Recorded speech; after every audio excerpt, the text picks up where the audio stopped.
nenyaniso yakho kude kube semafini.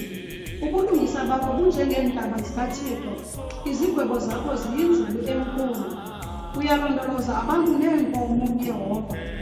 Hayi ixabiso lenceba yakho Thixo, oonyana babantu bozimela emthunzini wamaphiko akho. Baya kukholiswa yindebe yendlu yakho. Uya kubaseza kuwo umlambo wezibulo zakho. Ngokuba unawe umthombo wempilo, sobona ukukhanya kwasekukhanyeni kwakho. Yolula ububele bakho ngakubo abakwaziyo, nobulungisa bakho ngakubo abalungileyo ngeentliziyo. Malungezi kum unyawo lukratshi, nesandla sabakhohlakeleyo masinganishukumisi. Bawile apho abenzi ubukhlakalo, bakhahlelwe phantsi, abayokuba nakho ukuvuka. Masithandaze. Nini zonke idalo zomhlaba nangale ntsasa lesiyolungileyo sisondela kuwe Yehova Thixo wemikhosi. Sisondela Thixo wethu singeziyo bethu kulumko Nkosi enamandla. Sisondela kuwe Thixo sizocela kwambathiswa nguwe Thixo. Sambathise Yehova Thixo wemikhosi ngomoya wengcwele. Singwanisele Thixo nalowa namhlanje umsebenzi. Asinalo thina Thixo zingezizakho izinto. Wewe wedwa Thixo namandla esingenakho thina. Nawe Thixo umsebenzi wakho sewuzawuqala. Mawuqale kufike wena Thixo olungileyo, wandlale iintliziyo zethu Nkosi evumileyo, ukuze Thixo namandla umsebenzi wakho uthi xa usenziwa. Ufike Thixo sewunyakamisile iintliziyo zethu. Njengombethe wezulu xa unyakamisa umhlaba. Yiba nathi ke somandla nakweli xesha linzima, kodwa wena Thixo uhlala ngoThixo ukukhanya ezimpilweni zethu. Sinika amandla emandleni namhle Thixo wangenza kuqala. Mandingenzi Thixo ngabambulumko, mandingenzi Thixo ngabamamandla. Koko mandincede Thixo undambathise amandla ezulwini. Undithi wambo Thixo wethu ngothixo lwakho lwasezulwini. Undambathise ngomoya wakho oyingcwele. Zonke izinto Thixo wam ndicela ndikuthembileyo ndikholwa bayandenzela ngoYesu Kristu Nkosi yethu. Amen. Isifundo sethu sizawusifumana sibhaliwe kwincwadi yevangeli kaMateyu. Iyaba sisifundo sethu sokuqala nesokugqibela ngosuku lwanamhlanje. Ngalo mhla wangeqawe ngomhla wethoba. Siyakusifumana sibhaliwe kuMateyu chapter 5. Sifunde from verse 13 to verse 16. Isifundo sethu siyakusifumana sibhaliwe kumancwadi kaMateyu isahluko sesihlanu. Siqala ukufunda kwivesi yeshumi enesithathu siphele kwivesi yeshumi enesithandathu. Sithi isihloko sale ndaba, ityuwa yehlabathi nokhanyiselo lwehlabathi. Masifundeni ke nabayifumene isifundo. Niyityuwa yehlabathi nina. Ke ukuba ityuwa ithe ayabanasono, yothiwani na ukuvakaliswa? Ayisalungele nto ukulahlwa phandle kuphela, inyathelwe ngabantu. Nina nilukhanyiselo lwehlabathi. Umzi omi phezu kwentaba awunakufihlakala. Kananjalo abasifaneli isibane basibeke phantsi kwesitha. Basibeka esiphathweni saso, sikhanyisele bonke abasendlini.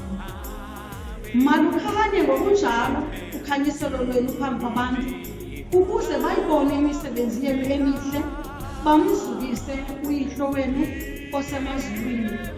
Siphele apho ke isifundo sethu. La ngamazwi obomu. Wanga uYehova uhlala ehleli elawula ubukhosi empilweni zethu. Angasikelela thamsanqelise amazwi akhe ukufunda kwawo ngokude bengunaphakade. Amen.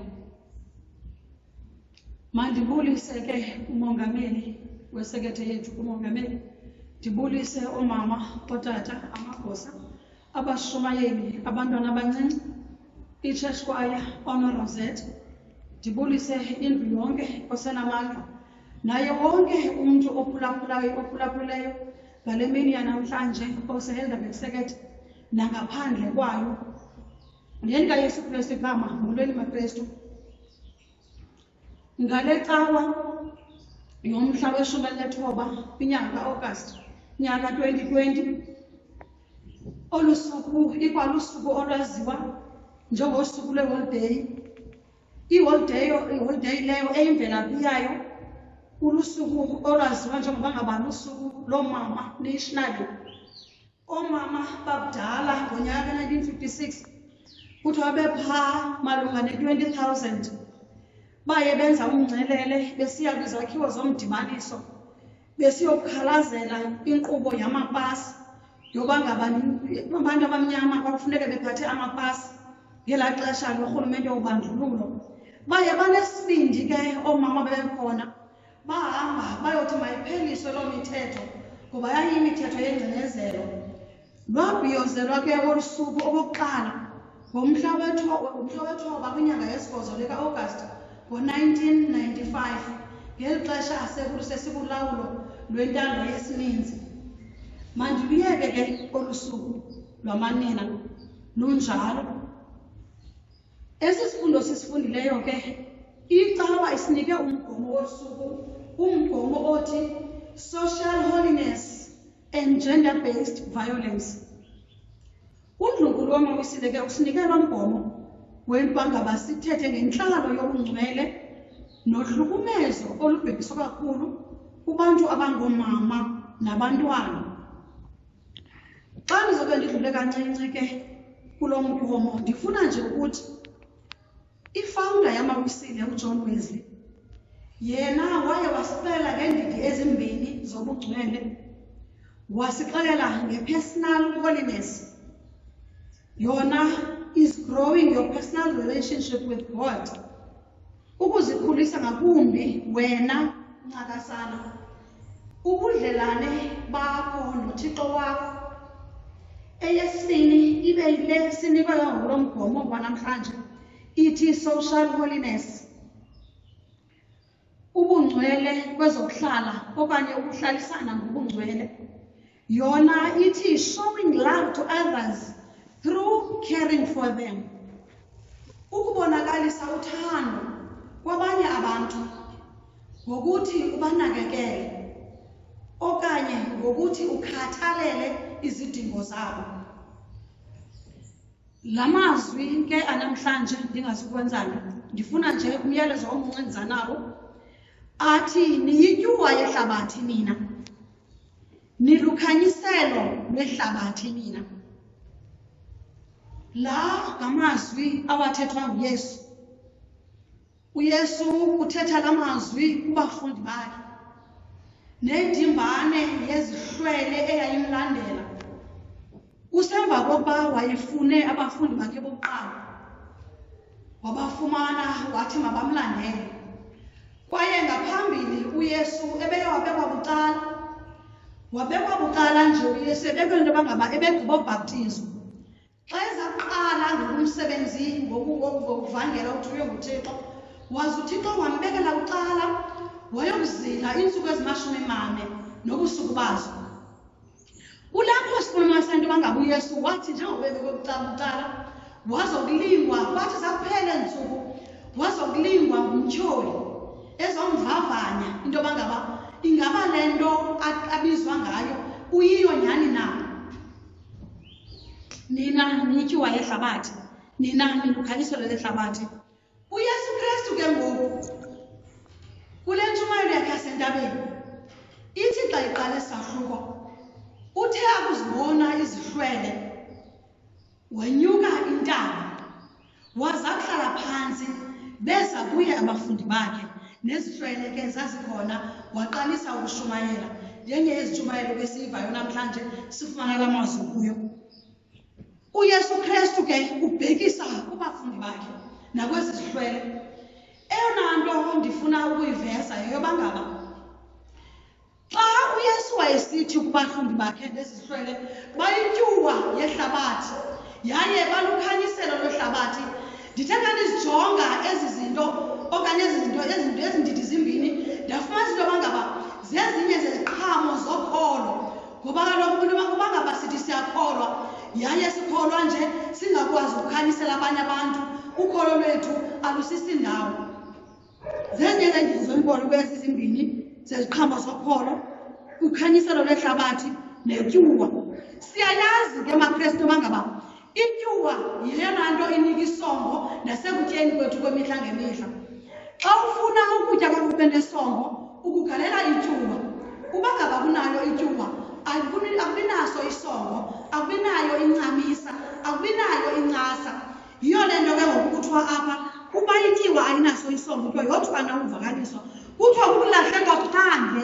Ithini ke loo nto kuthi njengoba uYesu Kristu yena esithi kwabantu bayityuwa yehlabathi uyabakhuthaza yaye uyabaxelela into yoba ngaba njengoba bedibene naye ufana ngathi ubanike uqeqesho bakuqeqesho kuba beza kuphuma umkhosi bangene ehlabathini bayokuvakalisa indaba ezilungileyo ebantwini bona baza kuvela njengetyuwa ngoba kaloku bona bayityuwa badibene noYesu yaye beyityuwa nje kufuneka benike isongo kuthi apho bafika khona kungekho songo bafike bona basinike ngoba sifumene wabutyuwa bona uYesu Kristu uthi nilukhanyiselo lwehlabathi nina balukhanyiselo ngoba bazathi bakufika ehlabathini abazuphelela kantaba ukuba lukhanyiso bazathi bakufika ehlabathini bathi apho bafika khona kumnyama balayite ngoba balukhanyiselo bona lwehlabathi bathi apho bafike khona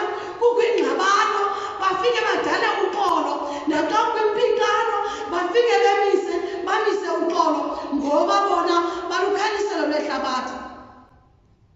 Niyityuwa yehlabathi nina nikwalukhanyiselo lwehlabathi uyabaxhasa ngokuYesu ubanika uqeqesho ngoba kaloku uyazi apha endleleni bazawudibana neenyoka ezinobuhlungu bazawudibana nabo noonomadudwane bathanda ubaxhola neenyoka zibanqole kodwa ngoku uyabaxhobisa into yoba ngaba ze bantu abadibana nezo zinto bakhumbule into yoba ngaba bona balukhanyiselo lwehlabathi yaye isibane sabo asizukucima zii-challenges abadibana nazo kuloko sizawulayita ngakumbi ngoba kaloku bona balukhanyiselo lwehlabathi banomlilo wezulu bahamba nomlilo wezulu bahamba noYesu ongabonwayo bahamba noYesu kodwa okuvakalayo ohlala ehleli ezimpilweni zethu. Nilukhanyiselo lwehlabathi nina nilukhanyiselo lwehlabathi yaye niyityuwa yehlabathi. Ithi ke ngoku le nto kuthi singamaKristu sifika sibe yityuwa enjani thina ebantwini ngoba kaloku ityuwa le yintoni isongo thina sifike sibe yityuwa enjani ingaba thina xa sifike ebantwini sifika sibe yityuwa esinika yona isongo okanye sifika songeze ukungabi nasongo ebantwini. Singawona singuyena unobangela wokucima kokhanyiso lwasebantwini. Sifika simnike na ukhanyiso sifika sibabonise na bathi bakwasemnyameni sibaneke ukhanyiso lwezulu okanye sisawufika sicime izibane zabo. uYesu Kristu namhlanje uyasiyala mahamene uyasiyala into yoba ngaba masibeni yityuwa nakwezi zinto zenzekayo namhlanje nakawubulawa kwabantu abangoomama nabantwana uYesu semile yaye ukhanyiso lwakhe lusemile nakaloku nje kodwa kudingeka into yoba ngaba thina siguqe ngedolo sibuze into yoba ngaba kuyaphi na Nkosi ukonwaba kwethu yaye seguqeni kwethu ngedolo simcele uThixo asenze ukhanyiso lwehlabathi asenze ityuwa ukuze kuphele udlame lokuhlukunyezwa kwabantu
amabhetebhede sithi sawudibana nee-challenges izibane zethu sizitshonise phansi kwetafile. Hayi maKrestu, masifane noStefano, yena athi noma sekhulutywa ngamatye eme ambone unyana kaThixo emi ngasemnene kaThixo, yaye awabone amazulu evulekile ngoba kaloku avulwa nomkhanyiswa nalo.